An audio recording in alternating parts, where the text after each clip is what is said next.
Reka ngushimire wowe ukurikira icyano yacu. Reka tukugezeho ni inkuru ibabaje aho indaya y'umunyarwandakazi yasanzwe muri hoteli yapfuye yishwe ku buryo butunguranye. Ni inkuru iri kutubwira ko umunyarwandakazi wakoraga umwuga w'uburaya hano hirya i Kabale mu gihugu cya Uganda. Kuri uyu wa mbere yasanzwe muri hoteli hari Kabale nyine yapfuye. Ayo makuru rero y'urwo rupfu rw'iyo ndaya yitwa Nyirabizimana Claudine, yari afite imyaka ngo 34 y'amavuko, yemejwe n'uwitwa Elly Maate, akaba ari umuvugizi wa Polisi ya Uganda muri Kigezi.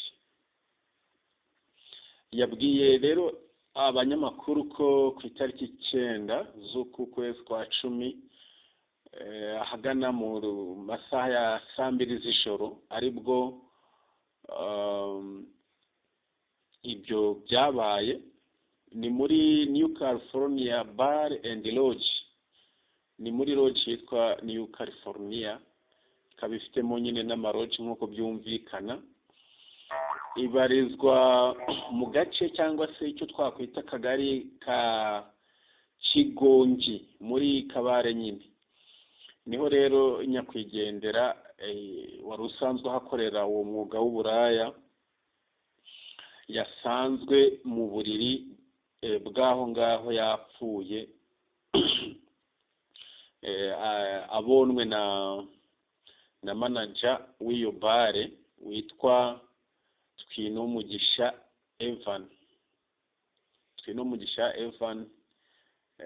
akaba ari we wamusanze mu buriri aho yarari yapfuye.